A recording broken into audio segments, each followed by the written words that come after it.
যে এগুলো কিচ্ছু পারে না, হ্যাঁ সব 15খানা ইঞ্জিন পরে একটা ওকে টেক রাখতে পারবো না, লজ্জায়, বুঝতে পারি।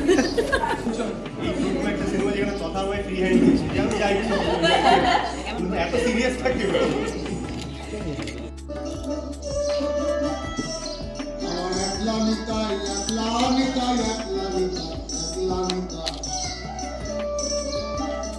ভটভটির সময়টাই কিন্তু আমি অতটা ওইভাবে করি। আমার যে হাঁটা চলা, অভিনেতাদের তাদের বসা, তাদের কথা বলার ধরন সবটাই শুটিংয়ের আগে ডিসাইড হয়ে যায় আর কি।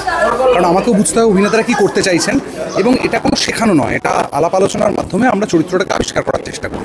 যাদেরকে হারিয়ে ফেলেছি জীবনে, যে সমস্ত মানুষ আমার ছোটোবেলা থেকে, তারা অনেকেই নেই, এবং আমি তো ব্যক্তিগত জীবনে কখনো বিচ্ছেদে বিশ্বাস করিনি। তো মানুষ একটা সময় ছিল যখন বিচ্ছেদ করতো না, বয়কট করতো না, মানুষ মানুষকে ছুঁড়ে ফেলে দিত না, আলাদা করে দিত না।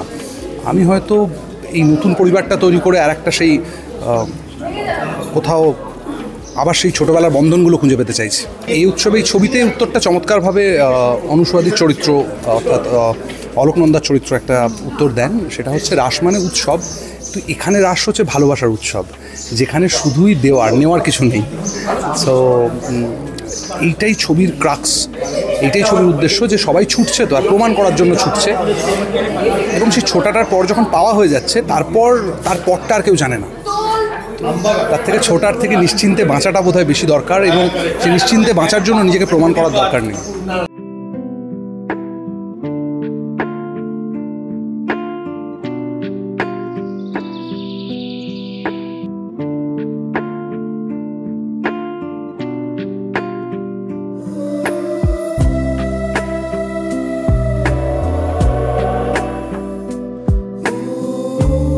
দেখো, সত্যি কথা বলতে যা যা হারিয়ে যাওয়ার কথা বলা হয়েছে জীবন থেকে, একটু একটু করে হলেও সব কিছুই গেছে। কোনোটা একদম ইনট্যাক্ট আছে, একদম হারিয়ে যায়নি এমন না, কোনোটা বেশি কোনোটা কম। বন্ধুত্ব, সারল্যর কথাটা অন্যরা বলতে পারবে।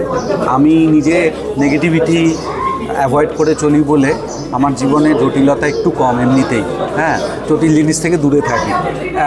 তো সেইটা কিন্তু অনেক মানুষ হারিয়ে গেছে। আর একটা জিনিস যেটা একদম লাস্টে এলো, আমি ওটার জন্যে মানে বলতে চাই আলাদা করে, যে হারিয়ে যাওয়া বাঙালিদের গল্প। সত্যি আমার মাঝে মাঝে কথা হয়, দুঃখ হয়।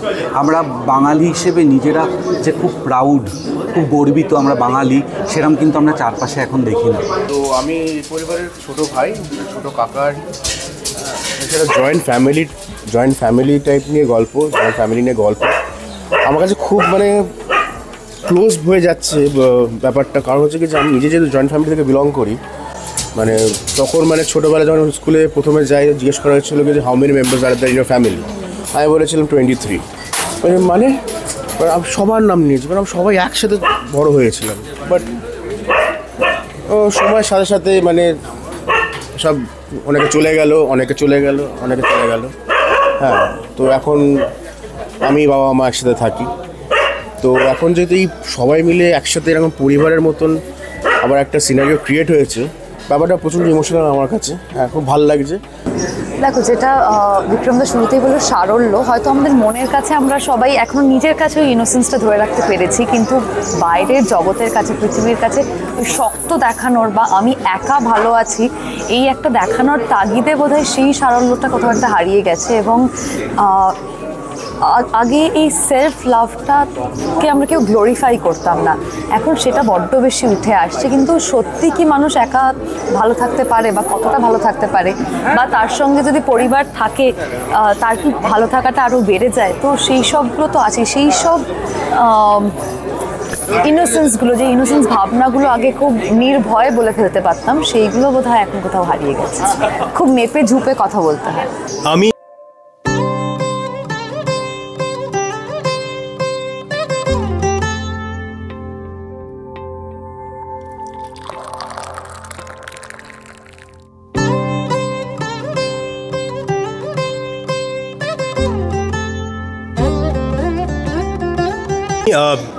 সোমনাথ চরিত্রর নাম। এই পরিবারের এমন একটা অংশ যে অনেক ছোটোবেলায় এই পরিবার থেকে বিচ্ছিন্ন হয়ে গেছিল। তাকে তার বাবা কোনো একটা কারণে শহরে নিয়ে চলে গেছিলো। তারপর থেকে এত বড় পরিবার, এতগুলো মানুষ, দিদামা, এত জ্যাঠা জেঠি কাকা ভাই বোন কাজিন সবার সঙ্গে বিচ্ছিন্ন বহু বছর। কিন্তু জীবনে এমন একটা সিচুয়েশন আসে যখন ও বুঝতে পারে যে এবার ওকে দেশ ছেড়ে বাইরে চলে যেতে হবে, পার্মানেন্টলি হয়তো এবার দেশ ছেড়ে ক্যানাডা শিফট হয়ে যাবে।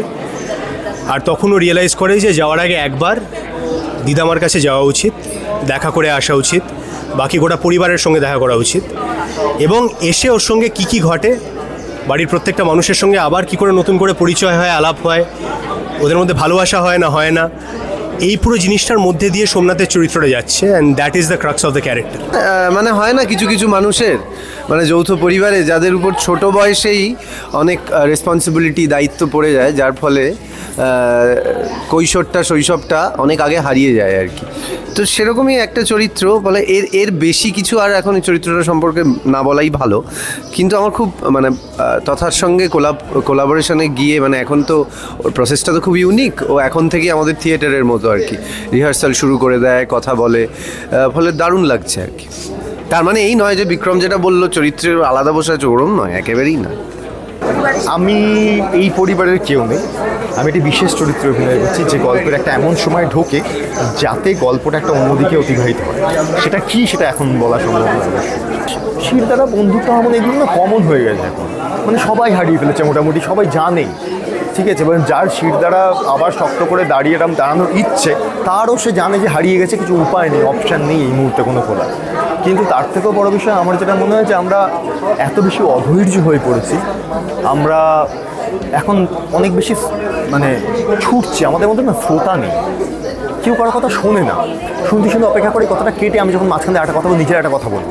তার মানে এইগুলো না খুব বেসিক, খুব মানে অতীব বেসিক কিছু বিষয়। এবং তার থেকেও বড় বিষয়, আমরা সত্যি থেকে বড্ড পালানো শুরু করেছি। সত্যি আমাদের কারোর মধ্যে অবশিষ্ট নেই, থাকলেও সেটা খুব কিঞ্চিত। আমার মনে হয় এই যুগে দাঁড়িয়ে যদি কারো 5-10% সত্যি অবশিষ্ট থেকে দেখে, সে মহান, সে অনেক দূর এগিয়ে গেছে লাইফে, তার অনেক জীবনে ভালো হবে। এইগুলো হারিয়েছি।